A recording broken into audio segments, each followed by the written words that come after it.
Hey everybody, welcome to my little channel where I'm trying to visit all the beaches on Cape Breton Island. Today I'm heading to Mira River Park.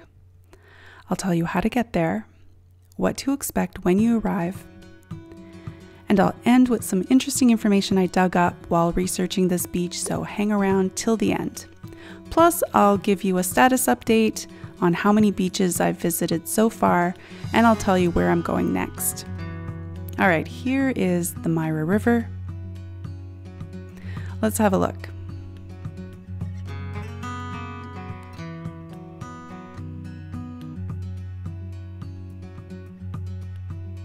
Here we're facing south, west, north, east. Okay, how to get there. From the Big Fiddle in Sydney, it's a 22-minute drive. The nearest gas stations are in Albert Bridge. Let's check out the Big Fiddle in Sydney before we hit the road.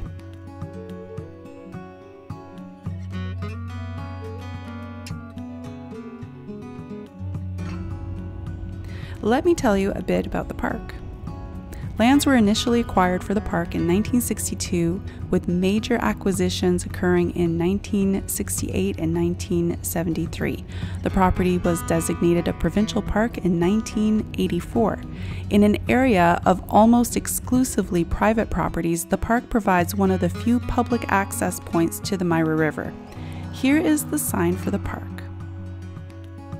Do you like the new sign over the old sign? In 2024, the operating season started May 31st and ended October 21st.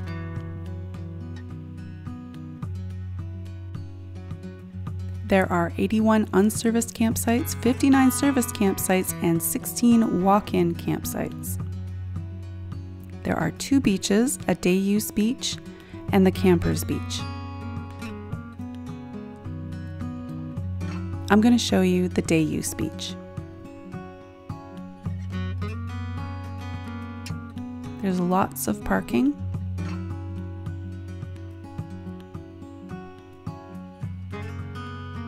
Also, there's an accessible parking lot.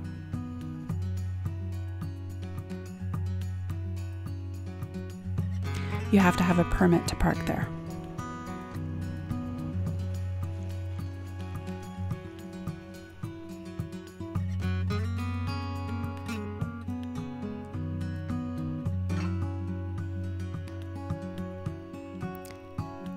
When I visited October 26th. It was 12 degrees Celsius, 54 degrees Fahrenheit, and I had 1 bar of LTE. Facilities and amenities. The park was shut down for the season when I was there, so these doors were locked. This body of water is called McClellan's East Bay.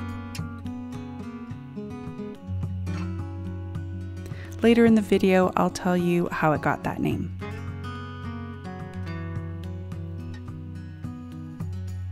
Okay, beach access.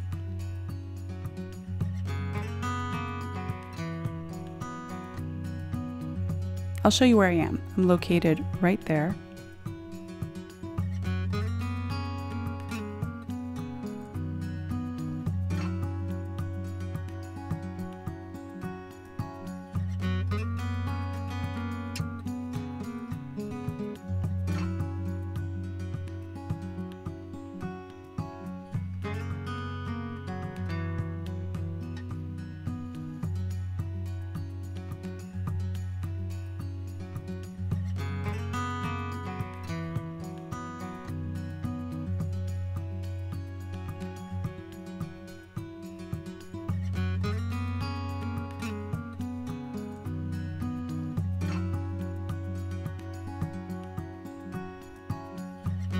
Okay, the only ones enjoying this day-use beach were some ducks.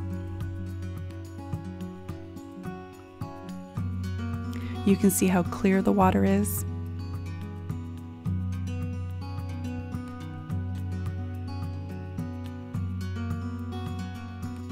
I like the reflections of the clouds on the water.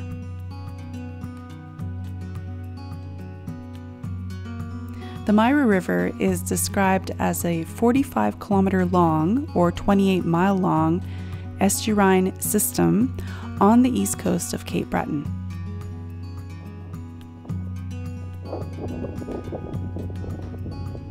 Consisting of deep, lake-like sections connected by small, shallow channels. It's been described as a flooded chain of lakes system.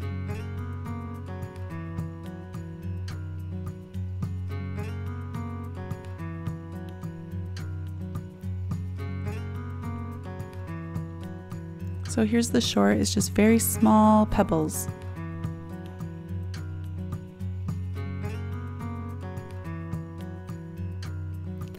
Let's go look at the foliage around the park. I heard a local describe the peninsula as the finest piece of property on the Mira River, and I cannot disagree with that.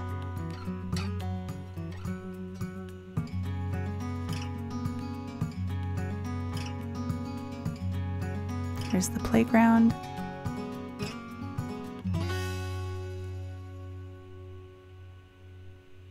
That little guy's wondering where everybody went. It was a really beautiful day.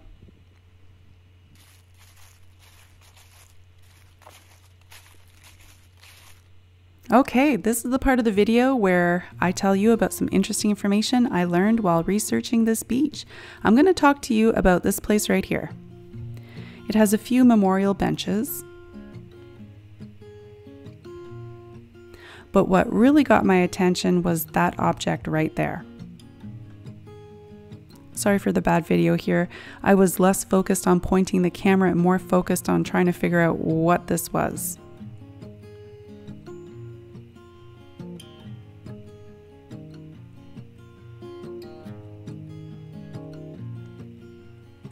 I noticed the wooden border, these stones, and that object right there with the shiny metal top. What the heck is that? The best I could come up with on my own was that it was something to tie your boat to, but I later found out it was called Sadie's Well. So listen, it's not often you Google something and you find no information about it at all. And that was the case with Sadie's Well. So I posted on Facebook asking for information from the public, and boy, did they deliver. Sadie was the daughter of John and Elizabeth McClellan. Here's her family in the 1891 census. Sadie was 4 years old. Her family owned land on the western side of the peninsula. And here's her family in the 1901 census. Sadie's Well was a spring that flowed fresh water constantly, and she would walk down and draw her water for the day from this spring. Their house was located in the apple orchard to the left past the cemetery. On the eastern side of the peninsula was another McClellan family. They were Daniel and Mary McClellan and their kids. Here is their house. Photo credit to Michael L. McDonald. Thank you. And here are some family members of Daniel and Mary.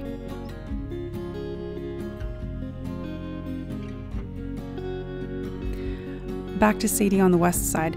As I understand it, Sadie never married. Sadie lived in the family home alone for many years after her brother passed away. She eventually sold her property to the government and relocated to a bungalow on Brickyard Road. Speaking of bricks, located on the northeast point of the peninsula was a brickyard.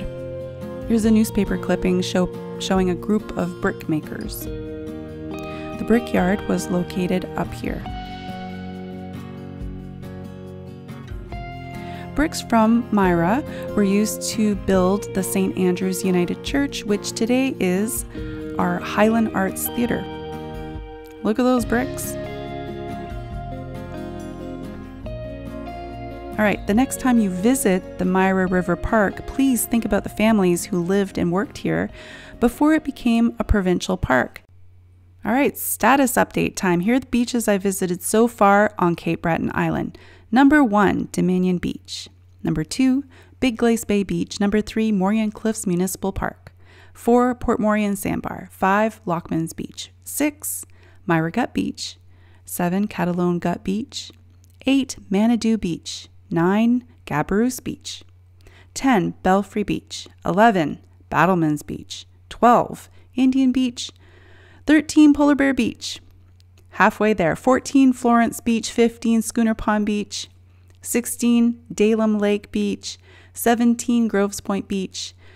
Kidston Island Beach. 19, Big Pond Beach. 20, Kennington Cove Beach. 21, Levers Beach. 22, East Bay Sandbar.